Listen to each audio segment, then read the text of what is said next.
Assalamualaikum warahmatullahi wabarakatuh. Kami dari kelompok 10 akan mempresentasikan tentang kaidah darurat, yaitu al-daruratu taqdiru biqadariha.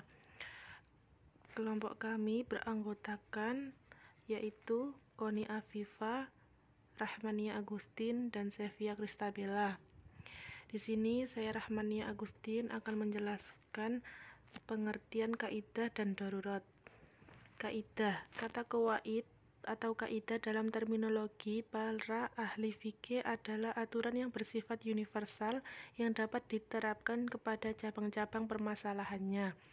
Pengertian kawaid secara terminologi ini berlaku hampir di dalam seluruh disiplin keilmuan pada umumnya memiliki kaidahnya sendiri-sendiri. Di dalam Al-Quran, kawaid setidaknya diulang 3 kali, yaitu dalam surat Al-Baqarah, An-Nahl, dan surat An-Nur. Salah satunya yaitu Al-Baqarah ayat 127. A'udzu billahi minasyaitonir rajim. Bismillahirrahmanirrahim. Wa idh yarfa'u Ibrahimul qawa'id minal baiti wa Ismail. Rabbana taqabbal minna innaka antas sami'ul alim. Yang artinya, dan ingatlah ketika Ibrahim meninggikan pondasi Baitullah bersama Ismail. Ya Tuhan kami, terimalah amal dari kami. Sungguh Engkaulah yang Maha mendengar, Maha mengetahui. Quran Surat Al-Baqarah ayat 127. Kemudian ada darurat. Menurut ulama Syafi'iyah, darurat itu rasa khawatir akan terjadinya kematian atau sakit yang menakutkan atau menjadi semakin parahnya penyakit ataupun membuat semakin lamanya sakit. Imam Asyayuti dalam Al-Ashibah wa An-Nazair mengatakan bahwa darurat adalah sampainya seseorang pada batas ketika ia tidak memakan yang dilarang, ia akan binasa atau mati atau mendekati binasa. Lalu yang selanjutnya ada dasar hukum kaidah. Nah, di bawah ini merupakan ayat-ayat Al-Quran dan hadis yang mendukung kaidah ini, diantaranya yaitu yang pertama Al-Quran. A'udzu billahi minasyaitonir rajim. Bismillahirrahmanirrahim. Famanid durra ghaira baghin wala 'adin fala itsma 'alaih. Ayat ini mengisyaratkan tidak bolehnya berlebihan ketika menerjang yang haram saat darurat. Siapa yang melampaui batas yang dibutuhkan untuk menghilangkan darurat, maka ia berdosa. Tetapi barang siapa dalam keadaan terpaksa, sedang ia tidak menginginkannya dan tidak pula melampaui batas, maka tidak ada dosanya baginya. Quran Surat Al-Baqarah ayat 173. Yang kedua ada hadis. Man dara'adarahu Allahu bihi wa man syaqqa-syaqqallahu alaih. Yang artinya, barang siapa yang memudaratkan orang lain, maka Allah akan memudaratkannya. Dan barang siapa yang menyusahkan orang lain, maka Allah akan menyusahkannya. Selanjutnya akan dijelaskan oleh rekan saya, yaitu Koni Afifa. Kaidah yang terkait dengan al-darurat taqdiru biqadariha. Di sini ada kaidah ma'abi ahli darurati yuqaddaru biqadariha, yang artinya apa yang dibolehkan karena darurat diukur sekedar kedaruratannya. Di sini dijelaskan bahwasanya sesuatu yang dilakukan karena madharat maka diperbolehkan melakukan secukupnya, sesuai kadar yang cukup menghilangkan kemadharatan tersebut. Sedangkan lebih dari itu tidak boleh dilakukan.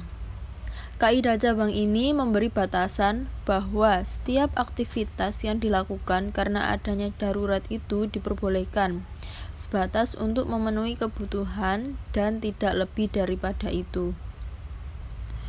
Kemudian, contoh-contoh dari kaidah cabang ini. Yang pertama yaitu orang kelaparan yang mendekati kematian. Pada kondisi demikian, seseorang tidak menemukan makanan halal apapun selain daging hewan yang diharamkan untuk dimakan yang ada di depannya. Berdasarkan kaidah cabang ini, seseorang boleh memakan daging hewan yang diharamkan sekedarnya saja untuk menyambung hidup. Dan apabila orang tersebut nyawanya sudah merasa terselamatkan, maka tidak boleh memakan sepuas-puasnya karena memang kadar kedaruratannya telah terpenuhi. Yang kedua yaitu seorang dokter yang sedang memeriksa pasiennya. Dalam menjalankan tugasnya, dokter tidak boleh melihat aurat pasiennya, melainkan sekedar yang dibutuhkan saja untuk pemeriksaan dan pengobatan. Baik, saya Sevia Kristabella di sini akan menjelaskan mengenai materi dari batasan dan hikmah dari darurat. Jadi, menurut pendapat yang sahih itu, batasan darurat memperbolehkan sesuatu yang diharamkan, yang mana telah disebutkan dalam kitab Al-Mughni yang berbunyi sesungguhnya darurat itu hanya yang berkait dengan kekhawatiran terhadap kematian saja. Selanjutnya ada pendapat menurut Imam Suyuti bahwa darurat ialah posisi seseorang yang sudah berada dalam batas maksimal.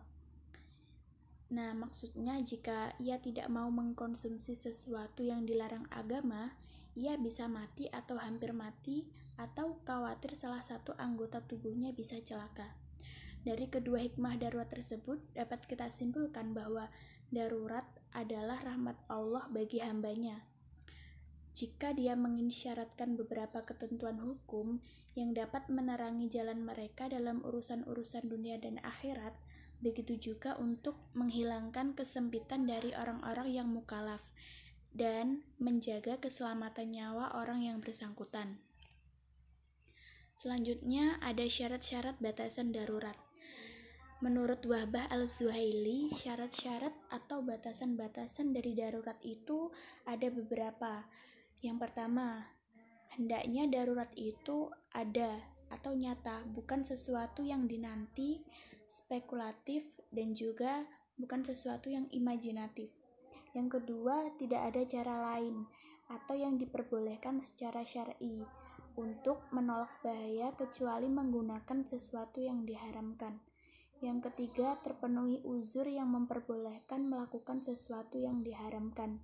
Yang keempat, tidak menyalahi prinsip-prinsip dari syariat Islam, maka tidak diperbolehkan berzina, membunuh, kafir, dan mengambil secara paksa atau kehormatan atau harta apapun situasinya. Yang kemudian yang kelima, keringanan melakukan sesuatu yang diharamkan hanya sampai kepada kemampuan untuk bertahan. Yang keenam, bertanya kepada ahli yang adil, dipercaya agama, dan ilmunya jika terpaksa harus melakukan pengobatan yang tidak ditemukan obat yang halal kecuali yang diharamkan dalam agama. Demikian penjelasan dari kelompok 10. Apabila ada kekurangan, kami mohon maaf.